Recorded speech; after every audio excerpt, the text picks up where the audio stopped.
ఇప్పుడు అబ్రహాంతో దేవుడు చెప్తున్నాడు, నీ సంతతి వారు తమది కాని పరదేశమందు వేరే దేశం వాళ్ళకి దాసులుగా ఉంటారు. అంటే దేవుడు ఇక్కడ అబ్రహాంతో చెప్పింది ఎక్కడ నెరవేరింది? 12 గోత్రాల దగ్గర నెరవేరింది. అబ్రహాంతో చెప్పాడు, అబ్రహాం తర్వాత ఇస్సాకు, యాకోబు తర్వాత 12 గోత్రాలు. ఆ 12 గోత్రాలకు మళ్ళీ పిల్లలు పడతారు. మొత్తం ఎంతమంది వెళ్తారు అక్కడికి? ఎక్కడి నుంచి అక్కడికి ఐగుప్తు దేశం ఎంతమంది వెళ్తారు? 75 మంది వెళ్తారు మొత్తం. అంటే దేవుడు కొన్ని వందల సంవత్సరాల ముందే చెప్పేస్తున్నాడు, ఇది ఈ సంతానం వాళ్ళు అక్కడ పరదేశమందు దాసులుగా ఉంటారు. ఇంకేమంటున్నాడు? వారు 400 ఏండ్లు వీరిని శ్రమ పెట్టెదరు. 400 ఏండ్లు శ్రమ పెడతారు. ముందే దేవుడు చెప్పేస్తున్నాడు, ముందే శ్రమ పెట్టెదరు. వీరు ఎవరికి దాసులు అవుదురో ఆ జనమునకు నేనే తీర్పు తీర్చుదును.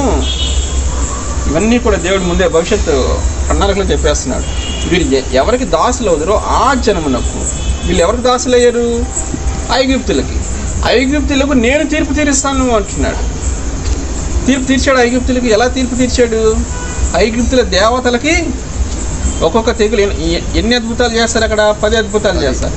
ఒక్కొక్క అద్భుతంలో ఒక్కొక్క దేవతకి ఇక్కడ తీర్పు జరుగుతుంది. అక్కడ వాళ్ళ దేవతలకి శిక్ష విధింపబడుతుంది. ఒక్కొక్క అద్భుతంలో ఒక్కొక్క దేవత. ఇక్కడ ఆ జనమునకు నేనే తీర్పు తీర్చేదను. ఇంకేమంటున్నా అంటే వారు మిక్కిలి ఆస్తితో బయలుదేరి వచ్చారు ఆస్తి తీసుకుని. వీళ్ళు బయలుదేరి వచ్చేటప్పుడు ఏమంటాడు? దేవుడు చెప్తాడు మోషేతో. మోషే ఏం చెప్తాడు? ఇలా చెప్తాడు, మీరు వచ్చేటప్పుడు వీళ్ళ పక్కన వాళ్ళు ఉంటారు కదా, వాళ్ళు వెండి బంగారం అడగండి, వెండి బంగారం అడగండి అంటాడు. ఎప్పుడైతే ఈ తెగులు చూసి అలకేం భయకంపితులు అయిపోతారు. వీళ్ళు ఎప్పుడు వెళ్ళిపోతారా అంటే ఆయన ఎదురు చూస్తూ ఉంటారు. ఇక 10వ తెగులు ఏం చేస్తాడు? ఐగుప్తు దేశంలో తొలి సంతానం, ప్రతి ఇంటిలో కూడా మొట్టమొదటిగా పుట్టిన సంతానాన్ని దేవుడు చంపేస్తాడు అక్కడ. వాళ్ళు ఈ తెగుళ్ళు చూసి వాళ్ళకి పిచ్చెక్కిపోయింది. ఇక వీళ్ళేమంటారంటే ఈ వెండి బంగారం కావాలంటే తీసుకుంటారు బాబు అని చెప్తారు మొత్తం. ముందు మీరు ఎక్కడి నుంచి వెళ్ళిపోండి. మీరు నిర్గమకాండము 12వ అధ్యాయము 35 నుంచి 36 వచనాలు.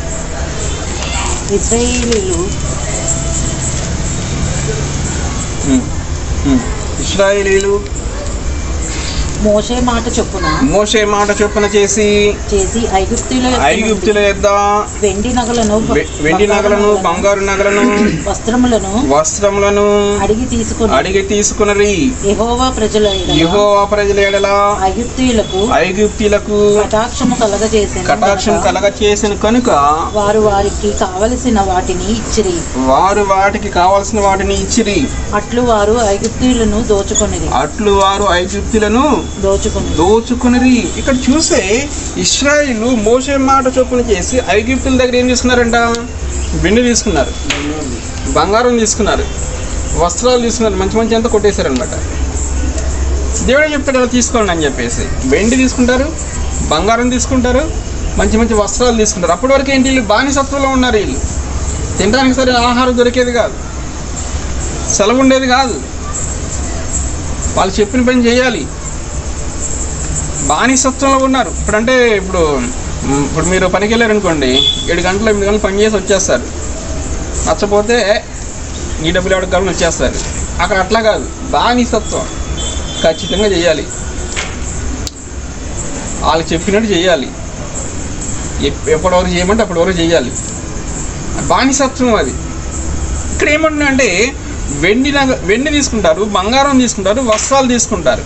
ఇంకేమన్నా అంటే యెహోవా ప్రజల ఎడల ఐగుప్తీయులకు కటాక్షం కలగజేసాను. ఆ వెండి బంగారం వస్త్రాలు వాళ్ళు ఎలా ఇస్తారంటే, దేవుడు ఏం చేశాడంటే ఐగుప్తులతో వాళ్ళతో మాట్లాడతాడనమాట. వాళ్ళతో మాట్లాడటం అంటే కటాక్షం కలగజేస్తాడు. వాళ్ళంతా ఇచ్చేస్తారన్న, వీళ్ళు అడంగానే ఇచ్చేస్తారు. అది ఇంకేమన్నాడు? అట్లు వారు ఐగుప్తులను దోచుకుని ఏం చేశారంట?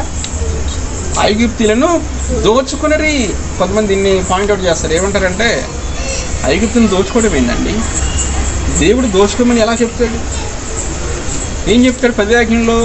నీ పొరుగు వారిని దేనిని నువ్వు ఆశింపకూడదు. ఉందా లేదా ఆజ్ఞ?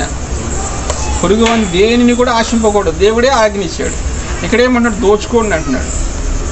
మీ దేవుడు ఏం దేవుడు అండి? అట్లా చెప్తాడండి అంటారు. కానీ ఇదేంటో తెలుసా? ఇది వీళ్ళు అక్కడ అన్ని సంవత్సరాలు బానిసత్వంలో ఉంటారు కదా, అన్ని వందల సంవత్సరాలు బానిసత్వం ఉన్నదని జీతంగా జీతం అంటే వచ్చేటప్పుడు ఆ జీతం తీసుకుని వస్తారు. అందుకే ఆయన న్యాయవంతుడు, యథార్థవంతుడు అనేది చూసుకున్నాం కదా. న్యాయవంతుడు, యథార్థవంతుడు. ఇప్పుడు వాళ్ళు అన్ని వందల సంవత్సరాలు బానిసత్వం చేసిన పనికి జీతం ఒకేసారి తీసుకుని వచ్చేస్తారనమాట.